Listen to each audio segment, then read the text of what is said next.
Hey everybody, welcome back to the Hootie Who KSU Football Podcast. My name is Griffin Nichols. I am your host. Please like and subscribe. Leave us 5-star ratings on any podcasting platform. Speaking of podcasting platforms, we have Apple Podcasts, we have Amazon, Spotify, iHeartRadio. Basically, if you can find a podcast, it's there. Hootie Who KSU Football Podcast. Also, we are on with the video podcast, which I'm doing right now, on YouTube, on Twitter, X, on TikTok, and Facebook. X was a problem this week. It wouldn't let me upload my video, and I don't know why. It's actually one of the more challenging platforms to get everything up there. Everything else works pretty well. So if you can't find it there, I'll let you know that it's not uploading, and you can find this podcast at any of those other platforms or listen to it on the way to work with the audio version. You will not see this, but, you know, I understand you have to kind of go without that sometimes.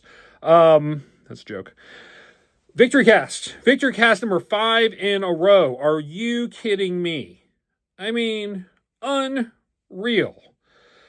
45-26, Kennesaw State as a 3.5-point favorite on the road at FIU. Forget the 3.5.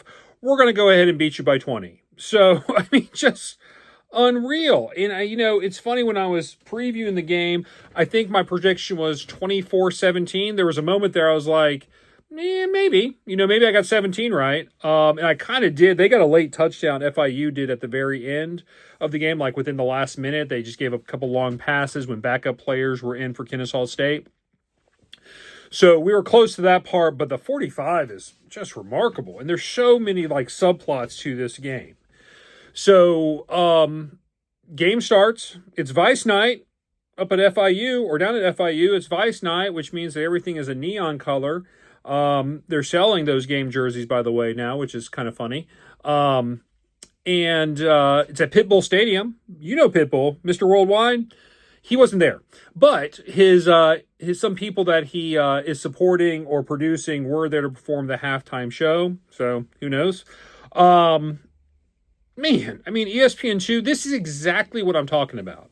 That you have the opportunity to be on national television. Both games that were broadcast on Tuesday, the Western Kentucky and Louisiana Tech, which was 27-26, I believe. Western Kentucky won that game. At Louisiana Tech was a good game. I didn't really watch until after the Kennesaw State game was concluded. But Kennesaw State on national television, ESPN2, they put up 45 against FIU, who had 26, which is exactly what you want to do. You want to show a fun offense. You want to be attractive to those people that are watching and continue to get that name out there. We are now 5-2 on the season. We are 3-0 in the conference. That puts us in first place in Conference USA, which is just remarkable.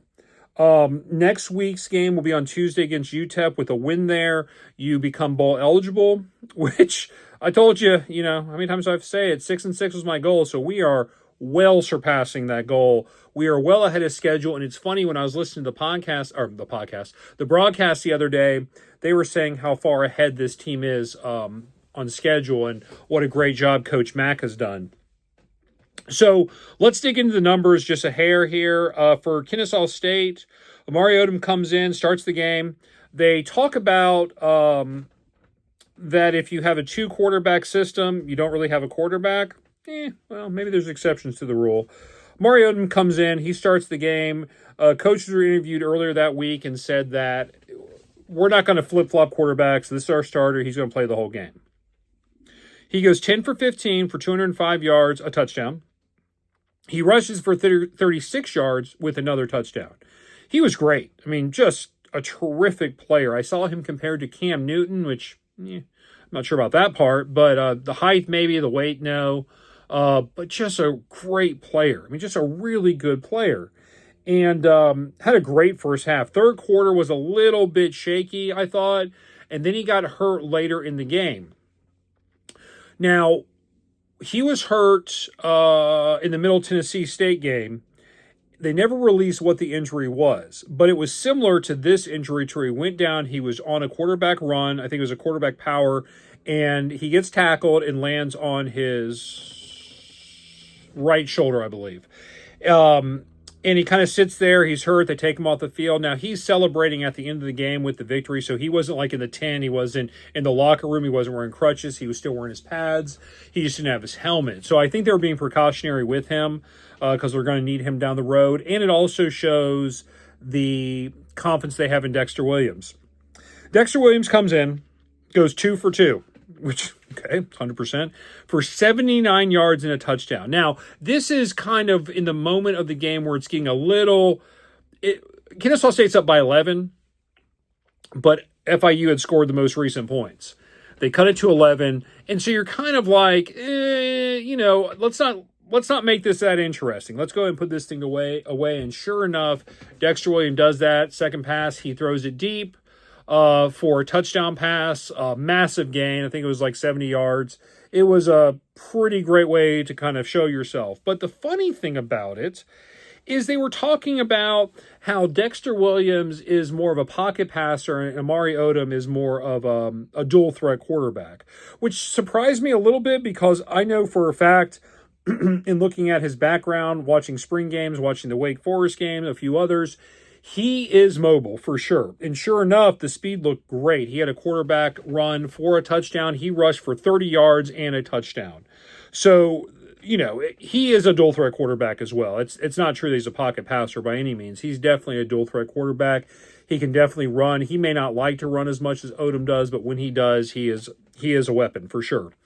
And again, we talked about this as we were previewing this offense of Jerry Mack, that the quarterback must run in this offense to give you the advantage and to kind of give the defense something else to think about. So both quarterbacks are definitely able to run the ball. Running back was interesting. So Coleman Bennett, who is usually kind of a workhorse there, he only had 18 yards rushing. He had one catch early on for 76 yards and a touchdown. Took a quick out and just turned the corner and was gone down the sideline. Now, kind of watching it back, it looks like he may have stepped out of bounds, but they didn't have definitive proof. They didn't have the angle of the foot going out of bounds, so they couldn't conclusively say that he stepped out of bounds, so the touchdown stood. But he goes out, and we don't really see him much for the rest of the game. But what we do see is we see both Diggs and Belcher come in the game. Diggs I knew about. I've seen him play in the spring in a few games this year. He had 69 yards rushing and one touchdown. But Belcher looked really good, really fresh, powerful, fast. He had 65 yards rushing and one touchdown as well. So it's almost like we've got a three-headed monster at running back as well. So you got two quarterbacks who can both play the game, can both lead the offense to victories. You've got three running backs that are all getting positive yards, all scoring touchdowns. Coleman Bennett's definitely better out of the backfield and receiving, but yeah, I mean, just awesome, right? On the receiving end, Binyard, he had 5 receptions, 97 yards. He was kept out of the end zone by about, a half a foot. There was a deep pass that he caught over the top, and he got tackled like right in between the 1 and the goal line. The spot was terrible. They kind of brought it back, it seemed like, to the 2 almost, but he was, that was a touchdown. I'm sorry, it wasn't a touchdown. He was short like by a half a yard. But again, just a weapon, always a weapon. He got banged up a little bit, but did come back in. So, like I said, 5 catches, 97 yards. Moss had 2 catches for 93 yards and a touchdown. That was on the receiving end of that deep pass from Dexter Williams. So he had a great game as well. Kennesaw State, time of possession was 25 minutes and 39 seconds. Their penalties were 7 penalties for 56 yards total. Pretty clean game overall. Honestly, no turnovers for either side. And that's something else to consider, is that this score isn't like you were given a shortened field because you got like a pick 6 or that they fumbled at the 10-yard line. Everything that you got, all 45 of these points you earned by driving down the field against this defense, which the week before shut down Western Kentucky, only allowed 6 points. So I was definitely a little concerned coming in. Dunlap on defense, our defensive lineman, who is just rock solid. He also went out injured. I've not seen an update on what his condition is, but he went out pretty early on There's not a great deal of depth on the defensive line, but they did just fine to hold up. But he did not return, so hopefully he's all right and will be ready to go for next week against UTEP. On the FIU side of things, I kind of talked about their running game. They love to run the ball. They're going to run the ball. Their running back, Owens, he's a good running back. I mean, I knew he was just from watching him in the Western Kentucky game. 20 carries, 166 yards, and a touchdown. Keon Jenkins, who's the quarterback, had 22 completions for 296 and 1 touchdown, but really only had 2 yards rushing, which is wild. When you watched defense the other night when they were playing, they would bend but don't break. There were 2 different drives in the first half where they're within scoring range. They're first and goal. And both times they get rejected and pushed back to they have to kick a field goal. One field goal they make, it's like a 25-yarder. The other one they shank to the right, which was about 28-yarder. So just the defense is holding up, which is exactly what we talked about we want to see, is the defense must keep them to field goals and not touchdowns. And let this explosive offense go out and score points. And again, so many unique formations. It's just so much fun to watch them play offense, especially. Defensively, just hard work. I mean, like I said, I keep saying the same thing, just hard. They showed the acronym they have on their helmets, which is tackle everything that moves. So TETM, it's up top here. So tackle everything that moves, and they absolutely tackled everything that moves. So they did a great job playing defense, only really gave up a few explosive plays, but just a great effort from the defense again. So really happy with that. Time of possession for FIU was 34 minutes and 21 seconds. Penalties, though, 10 penalties for 80 yards. There were a lot of penalties in this game. The refs were really enjoying throwing penalties. Some weird calls a few times, but yeah, it was not a very clean game as far as penalties go. It was clean as far as fumbles, and it was very explosive. A lot of really chunk plays. Not a whole lot of slowly working down the field. I mean, there's a few drives like that for sure, but there's a lot of scoring that's just these large chunk plays that you're getting in field goal scoring position, like the one we talked about with Binyard, or like a long touchdown pass with both Coleman Bennett and Moss as the receiver, both with longer touchdown passes. So just great. The commentary I thought was fine. I've seen a couple people online who weren't thrilled with it, but I didn't have any issues with it. They were fine. Daniels, who was the quarterback of Missouri, and then the Kansas City Chiefs, was the color guy. And I don't know the other gentleman's name, but they were just fine. They were fine. I had no issues with them. They were definitely complimentary of Mac and also Kennesaw State, and just what they're doing both on the defensive and offensive side on the ball. So it's really, really exciting to kind of see this team playing as well as they are and being successful on the field. UTEP is on Tuesday of next week, so another game nationally against a UTEP team that you should beat. They are not a very good team. So they have this week off pretty much. So they are definitely prepping, but Kennesaw State is the better program. And it's starting to get, it's like one of those things you kind of want to stay away from a little bit, but it almost looks like Kennesaw State is the team to beat in Conference USA right now. And it looks like it's going to come down to the Jack State game, which is at Jack State. Both of those teams are in first place in Conference USA. I guess we'll see how it all shakes out, but Kennesaw State is in better shape because their record is better overall. They're 5-2. I think Jack State is maybe 4 no, that's wrong. No, that's right.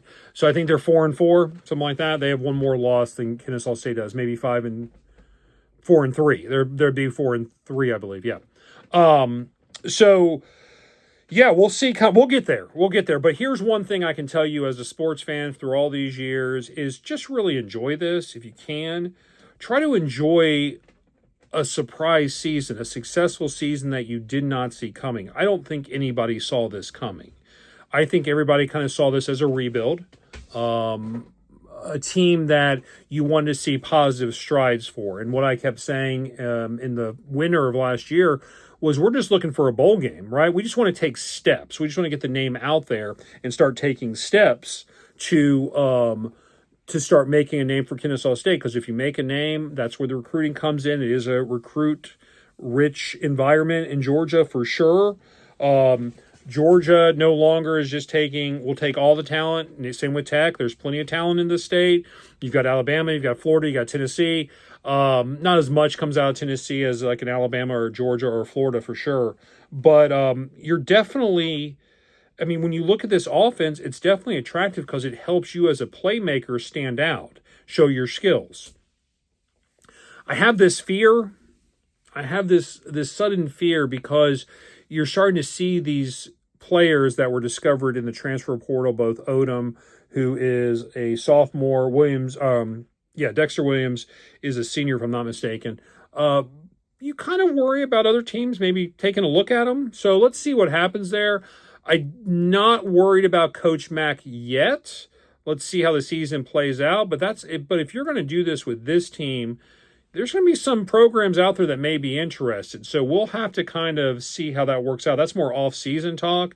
But it is the world we live in college football, with coaches getting fired and these large contracts they have, players in the transfer portal. Hopefully that doesn't happen. So hopefully we can run it back next year and just build on what's been done this year. But I also, again, I want to express that you want to be careful with expectations. You know, I just slipped a few minutes ago and I said that they're definitely going to win against UTEP. I don't know that. No one knows that. Who knows what team shows up and what happens? You know, football is a crazy game. It's a oddly shaped ball that bounces a lot of strange directions. So just one game at a time, as much as that sounds like coach speak, but it really is one game at a time. Let's keep winning these games. You keep winning these games and you'll get the recognition that you need.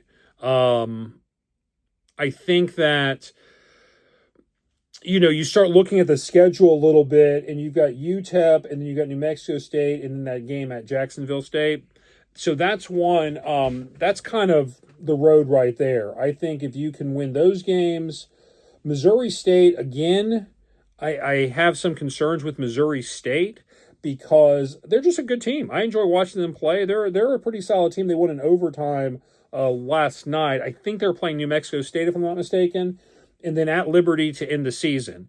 So, and Liberty's not doing so hot this year. So, yeah, just enjoy it. Don't think about what's the future hold as far as what's our record at the end of the season? You know, can we win Conference USA? All that stuff will happen one way or the other. So just enjoy these wins and this excitement. And the funny thing is you're getting more and more and more attention all the time with Conference USA.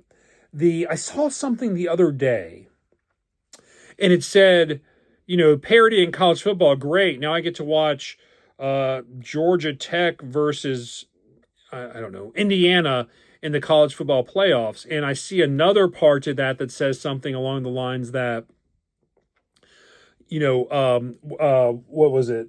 Western Kentucky and Delaware had 500,000 views, which was more than a few Big 12 games, which is around 300,000.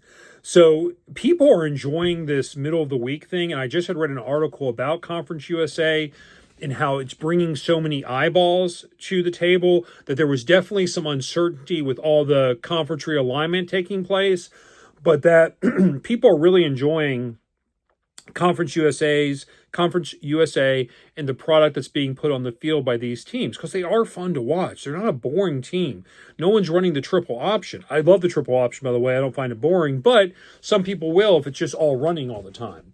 With these games, there's a lot of big plays, a lot of passing, a lot of creativity, a lot of scoring. They're not usually low-scoring games, which is kind of exciting. So I like, I mean, just nothing more positive than, you know, what's happening at Kennesaw State, but also the conference as a whole starting to make a name for themselves a little bit, becoming more attractive. You can advertise to kids that, you know, you will be on TV and you will be the only game in town. So go out there and show off your talent a little bit, you know. Show them what you can do. And I think that'll be the sales pitch as we go into the recruiting season and all that good stuff that, you know, we do every single year. But yeah, I just feel like it's so funny. I go back and I look at what people thought was going to happen this year and how Kennesaw State was going to be either the worst or second worst team in the conference, that they had projected to win two or three games this year. I remember making fun of that on an earlier podcast to preview the Wake Forest game. Yeah, I mean, just yeah, it's just obviously they're ahead of schedule, and I get that, but just what a great team to follow, to cheer for, and it's getting a lot of attention, which is exactly what you need. You need a lot of attention in order to build a football program. And if you do it right, big things can happen. But I mean, that takes time and years and consistency and all that stuff. So just enjoy the ride. Just enjoy the ride because, you know, there's these years where you think your team's going to be great and they're terrible, or there's these years you think they're going to be terrible and they surprise you and they're good, or they're above average. And people get so bent out of shape sometimes because a team loses a game here or there, and that's going to happen. It's college football. Not many teams go undefeated ever in college football. It's really hard to go undefeated. The only losses that Kennesaw State has, as you know, are to the two Power Four teams that they played: Wake Forest, which they should have won, and the number two team in the country, which is Indiana. Imagine winning that Wake Forest game.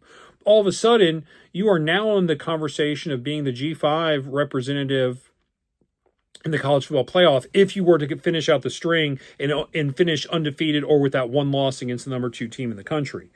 So yeah, just a terrific season so far. I'm enjoying it a great deal. I hope you guys are as well. Definitely get out there and support this team.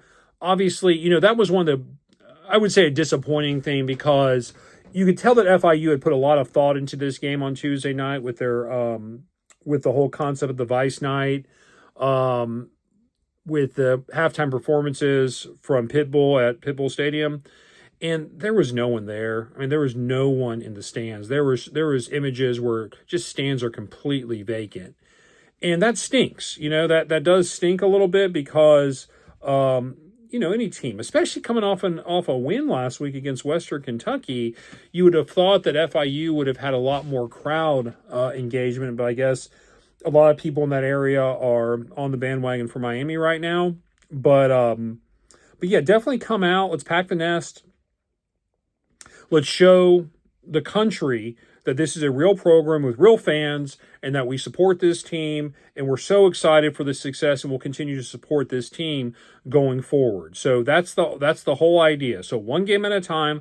I'll hop back on here probably Sunday and do the preview for the UTEP game. I don't want to really get into that today. So I'll do that, and we'll kind of review what took place over the weekend with college football. Not a lot of huge games. There's a couple ones that could be interesting for sure. I think the biggest news right now is what's happening in the NBA. But if you haven't seen that, go ahead and look that up because that's wild.